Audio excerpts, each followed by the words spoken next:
Watch me hit this. Nice.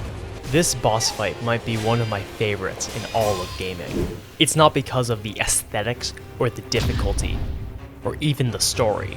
It's a simple feeling. One clear thought, and you get it only once. But let me back up.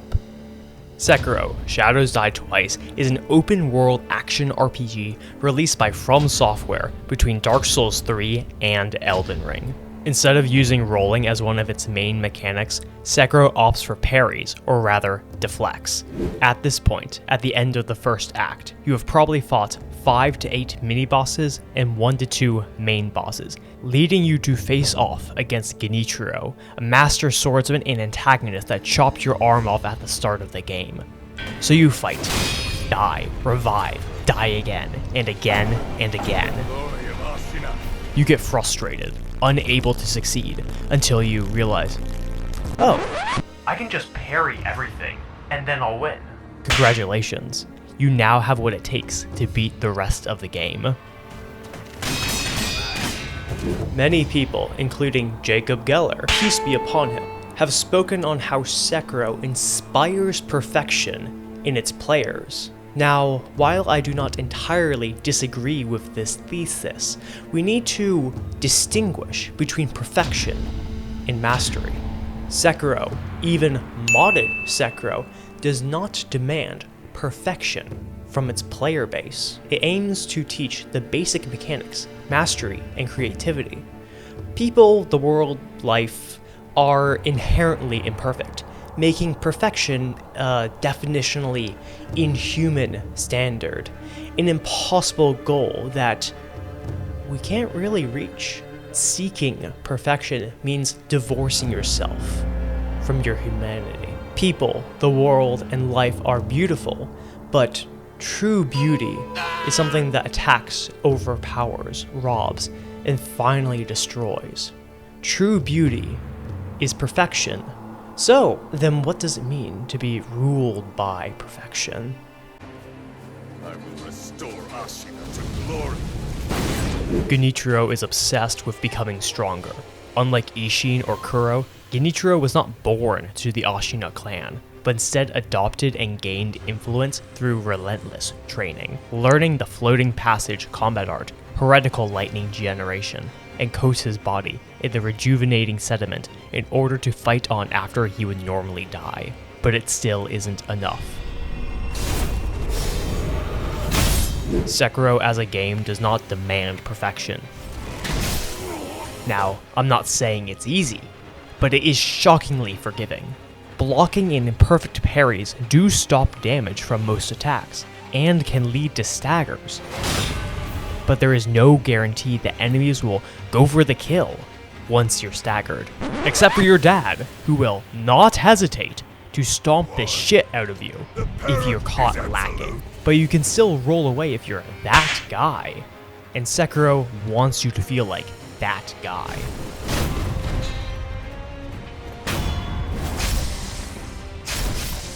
Posture never breaks on perfect parries, which are much easier once you get a feeling for the game's timing.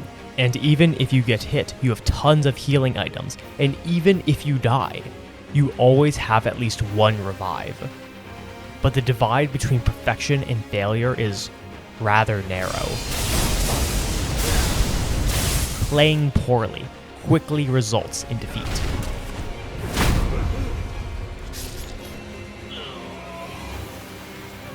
But hold on a minute. If you're playing perfectly, do you really need any of these? In my second playthrough of Sekiro, once I had gotten a feeling for the game, I hardly used any combat arts or prosthetic tools. I just didn't need them. Let's get this straight. The boss comes at you with a big flurry of attacks and you just go, nah, I'd win, and parry all of them effortlessly. But of course there are ways to make it harder, to force yourself to be more perfect. Demon Bell, Charmless. These are two of the built-in methods for making players play perfectly. Demon Bell increases enemy health and damage. Charmless makes it so you have to deflect every attack, or you'll take chip damage. So combined, you must perfect parry to take less damage, and if you mess up, you take a lot of damage. And because enemies have more health, you need to do it for longer. Perform perfectly not just once, but always, with any step out of line leading to failure. Genichiro continuously falls short of perfection. He trained to become a master of the blade, but pales in comparison to Ishin. He does not have the dragon's blood, he studied heretical arts. But lightning means nothing to those who can reverse it. All the training just wasn't enough. Genichiro strives for perfection and fails, so he uses the second mortal blade, don't ask me how he got it, to sacrifice himself and summon a champion to face you. This brings Wolf face to face with the Sword Saint, Lord Ishin of the Ashina clan. Ishin's title, Sword Saint, or Kensei in Japanese, is bestowed upon only those who have achieved perfection with the blade.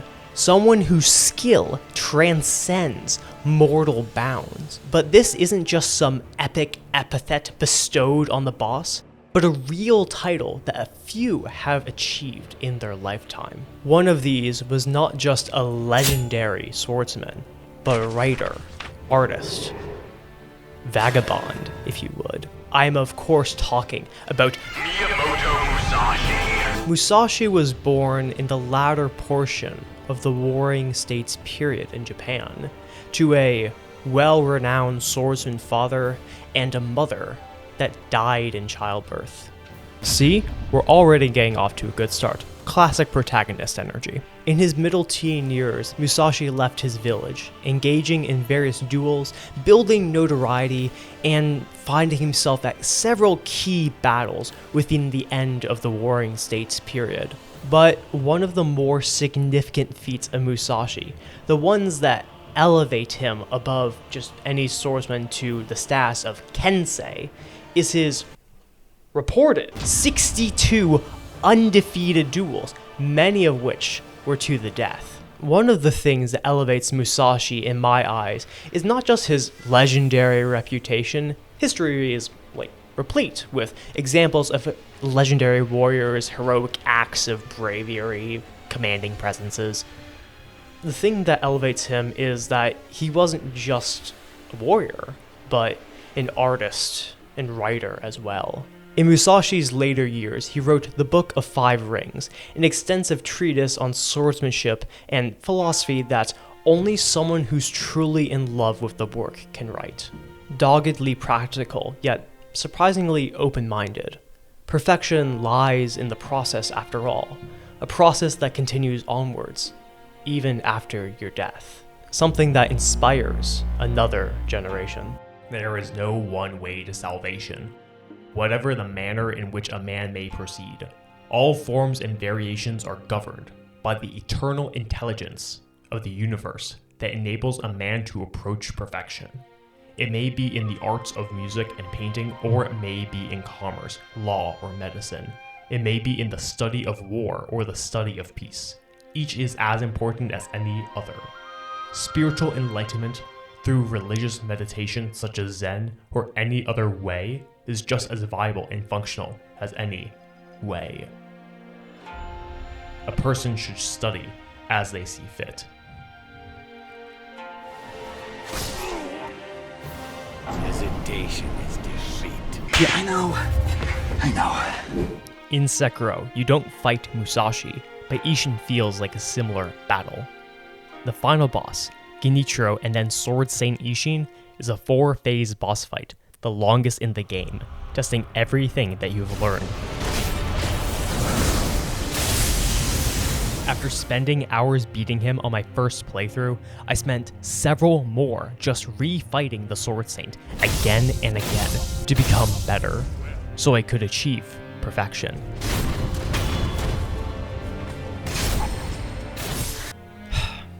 how many times can you replay the same fight before the facade falls away?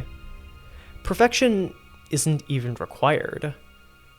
When I was fighting Ishin, after a few fights, I started to recognize certain patterns, and then after 10 or 20, I was able to just start seeing the individual animations. I did this specifically because I wanted to be able to counter one of Ishin's sword and spear flurry attacks that he unlocks in the second phase. After dying to it so many times, I needed to parry it perfectly. After about 10 or 20 fights, yeah, Sekiro is really a rhythm game.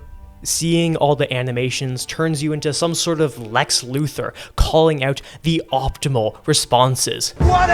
You'll also see the gaps in the AI, as Ishin, hesitation is defeat. Ashina waits for you to make your move sometimes. It's a common comment by speedrunners that they understand the games that they play to such a high level that they play so perfectly that there's just no normal enjoyment of the game anymore. Speedrunning especially becomes a test of endurance. How long can you grind away until you get that perfect run? Sekiro never received a DLC, but there was a free update adding in the boss gauntlets and secret inner versions of Genichiro, Owlfather, and Ishin. These are some of my favorite fights in all of gaming, but they are not without their bullshit moves. Wait, did Ishin just pull out a Glock? Press C to turn the safety back on, E to eject the mag, hold tab to safely holster, Z to load each round one at a time, hold tab to take the gun back out, Z to load the magazine, C to disengage the safety, R to re-rack the slide, right click to aim, left to shoot. I shit you not. That is the process to safely reload a semi-automatic pistol in Receiver 2, namely the Beretta M6. It's pretty realistic. Perfection in realism is one of the core design philosophies of Receiver 2. All of the guns are modeled accurately to their real-life counterparts. A semi-automatic pistol should feel different than a revolver. Why would a double-action and single-action trigger pull be the same? From a basic Smith & Wesson 38 to the Desert Eagle and the Holy 1911. Every gun feels different. Firearms in Receiver 2 are powerful and realistic. Most of the enemies can be taken down in only one shot, but that applies to you as well. Turrets aren't the only thing that can easily kill you. Mastery doesn't come from increasing skill points or incremental buffs.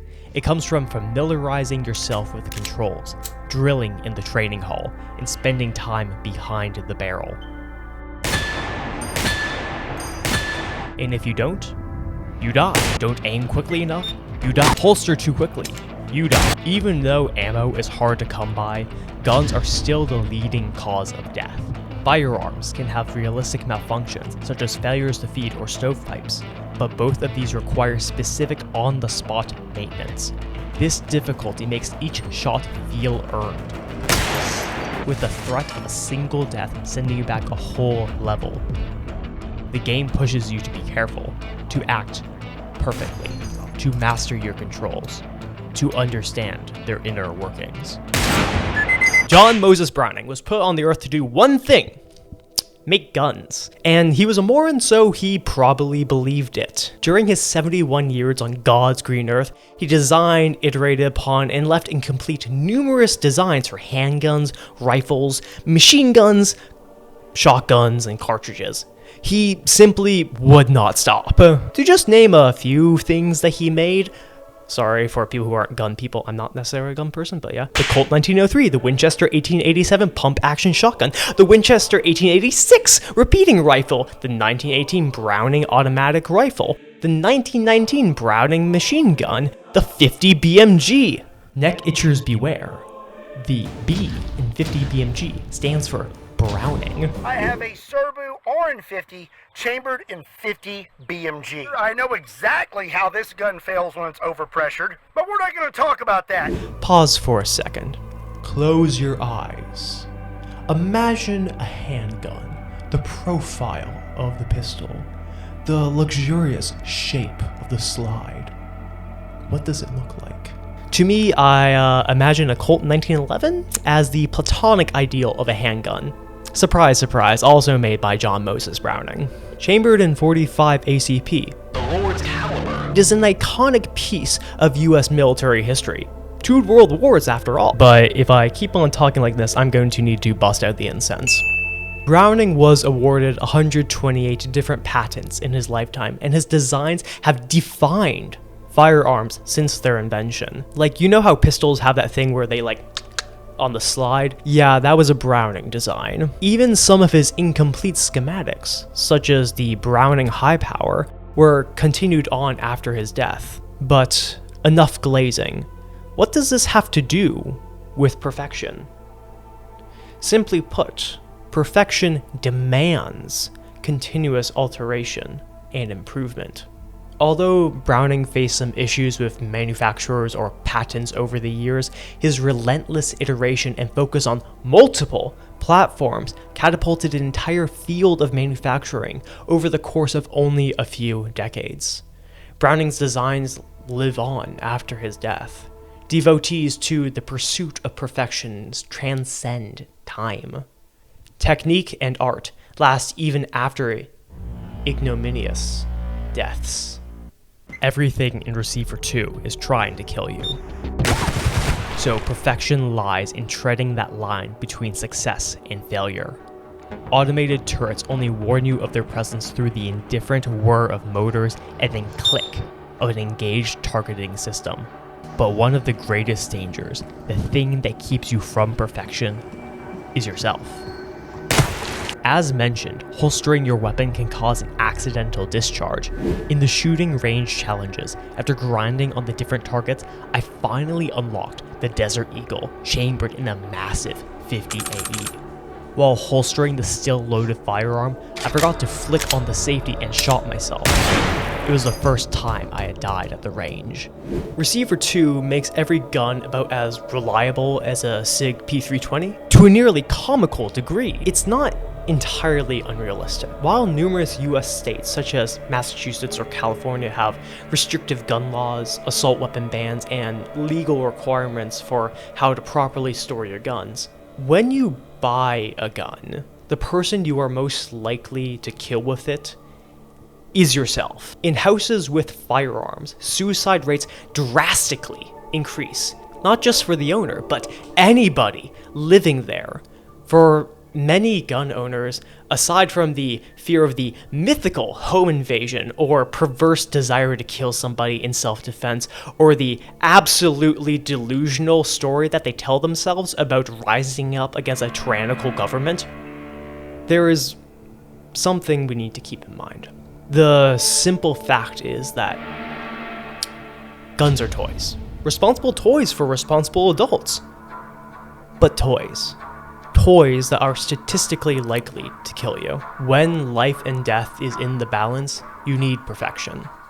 Gun owners will throw a fit when their new $1,000 purchase doesn't work perfectly out of the box for the first 500 rounds. Because, well, you never know, the 432nd round could be the one in a self-defense scenario. You just need it to work properly every time. Yeah. You do need perfection. When I was a teenager, my father wanted me to learn how to shoot because, it'd be a fun skill to have. But that would have meant joining a gun range and probably buying a gun. And the fact that there would then be a gun in the house meant the chance of someone dying from said gun jumped from a solid 0% to not 0%. And he just wasn't willing to take that risk. Receiver 2 pushes the player to perfection, to face the inevitable failure that comes with not understanding the threat, from not understanding yourself, from not using all of the help you can get. The game's various audio tapes make this explicitly clear. When explorers die of dehydration, their water bottles are usually not empty. They were saving their resources for later, when it got really bad. When the threat kills people by suicide, it usually turns out that they never asked their family or friends for help. They were saving that for later, when it got really bad. If you are under attack by the threat, ask for help now. There is no later.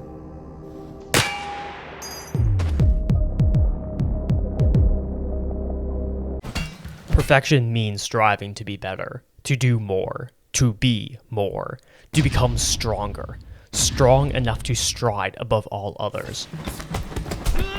Strong enough to destroy your enemies, strong enough for vengeance. In Sifu, the only thing between you and your father's killers are the armies of goons, but you don't wade through them. This is a martial arts game, meaning that you parry, dodge, and technically take down foe after foe until they are all defeated. Like Sekiro, you have a posture meter, surprisingly low health bar, and revive after death. But Sifu is a roguelike. Dying increases your death counter and ages you up, with subsequent decades increasing your damage, but further lowering your health. Play as an old master or young student, but kick equal amounts of ass. Sifu was built around giving you the feeling of becoming a martial arts master. You know, you walk into a room, everybody looks up, you fight all of them, and win. Type shit. And Sifu fucking delivers. Sekiro teaches you to have mastery over boss timings, receiver 2 on the numerous complex interactions of different weapon systems, but Sifu forces you to just play better. Unlike Sekiro, there wasn't any moment where the game just clicked for me, and the gameplay was easy enough that I could struggle through most fights without truly grasping the intricacies of the combat system.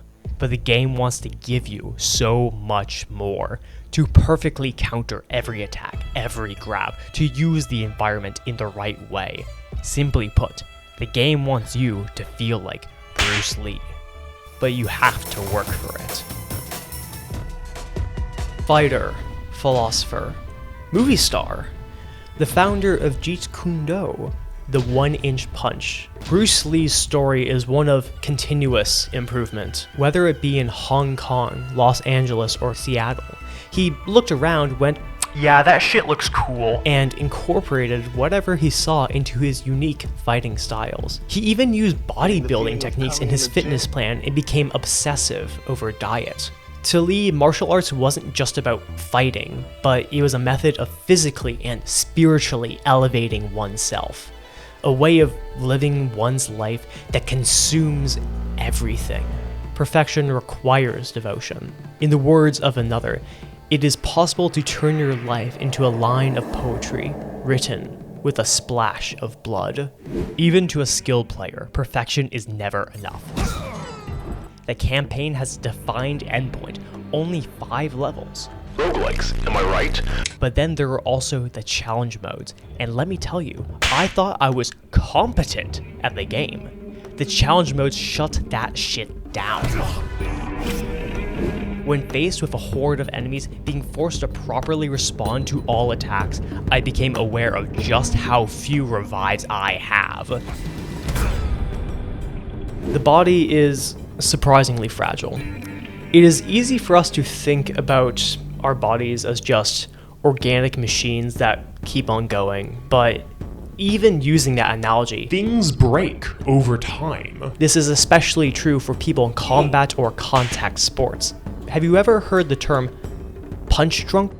It means that you've been hit so hard in the head that you have a period of time where you lose certain brain functions, making someone seem, well, like they're drunk. And over time, it's only becoming more known how chronic, traumatic encephalopathy is prevalent in everyone from football athletes to mixed martial artists. Symptoms include loss of memory, problems thinking, mood swings, or even violent outbursts. Think of your favorite martial artist. Even after getting a concussion from fighting, I still do and love historical fencing, but I worry about the cost of studying the blade.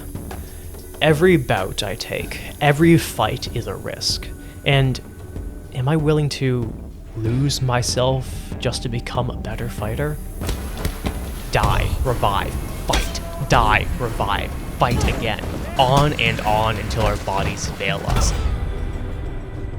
Sifu forces you to look directly at your imperfections and repeat ad nauseum until you beat them out of yourself. Until you become excess in beauty. To partake in perfection. As any fan of 40k knows, perfection has its price.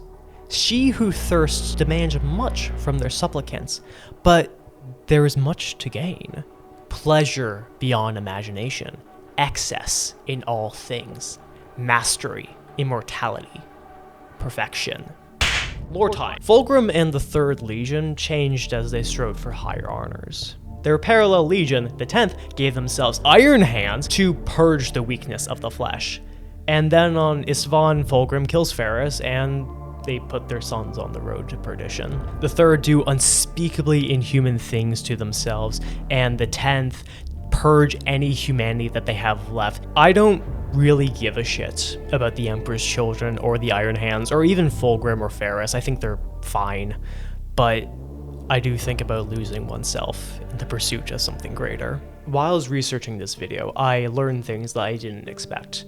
I like martial arts movies as much as the next guy, particularly The Raid Redemption and Hero, but I'm not sure I've ever seen a Bruce Lee movie. And as I was researching, I realized there are no pictures of an old Bruce Lee. He didn't just make Enter the Dragon, but he died during it. And so that's how we remember him, a pinnacle of martial arts perfection, enduring and untouched by time, beautiful, young. Conversely, John Moses Browning died in his son's workshop, designing firearms literally until his last final moments. And even after his death, the pistol that he was working on was finished by another gunmaker in the 1930s. The Browning High Power, innovative for its new high-capacity magazine, became standard for semi-automatic pistols for future generations of firearms. In his pursuit of perfection, he redefined an entire industry for the rest of time. We live in an age where there is no heroic death. One of the men that I've alluded to throughout this entire video is a man by the name of Yukio Mishima. Writer, poet, bodybuilder, swordsman, Japanese ultranationalist, leader of a failed uprising. While I could begin to talk about his philosophy, ultranationalism, the Shield Society, I've decided that he and his focus on aesthetics and beauty deserve its own video. But I can share with you some of his writings. I mean, he's a guy that looks like this, so I just need to talk about him. As stated earlier, Mishima describes beauty as something that dominates and eventually destroys those who seek it. In the 1985 biographical called Mishima, A Life in 4 Chapters, the narrator states, "The average age for a man in the Bronze Age was 18, in the Roman era 22. Heaven must have been beautiful then. Today it must look dreadful. When a man reaches 40, he has no chance to die beautifully. No matter how he tries, he will die of decay. He must compel himself to live." In Mishima's later years, he became leader of a little neo-fascist group called Tatenokai, or the Shield Society. In November of 1970, Mishima and 4 others tried to take control of the offices of this Japanese self-defense forces in an attempt to undo Article 9 of the 1947 Japanese Constitution. Needless to say, they failed. However, after Mishima disembowels himself and Masakatsu Morita was unable to successfully decapitate him, the deed had to be completed by another. An ugly death for someone who strode for perfection. Mishima was 45. Thank you for watching. Okay, so thank you for watching the video. I really appreciate it, and thank you for the absolutely insane response to the previous fashion video that I did. I was not expecting to get like 26,000 views out of nowhere, and I recommend that you watch some of my other videos, but thank you so much. It really does mean a ton, and I was honestly not expecting anything like this. Elsewise, this is a video that I've been thinking about and planning for the past couple months, and the rule by concept is something that I'll continue with other videos in a similar vein to this in the future. Not necessarily directly after this one, but like I want to do a series of rule by. So please stick around for that if you're interested. Elsewise, yada yada, do your best, continue onwards. The next video I'm working on will probably be about Silksong when it comes out, but that is probably not going to be for a while because I am doing grad school apps. And also, I have a longer term project that I'm currently working on in the background, which is rather different than my current style of video, but I'm really excited about it, and I hope that people appreciate it's a more long form type thing. Anyways, I hope you all have a great rest of your day, and thank you for watching. Stay safe and live well.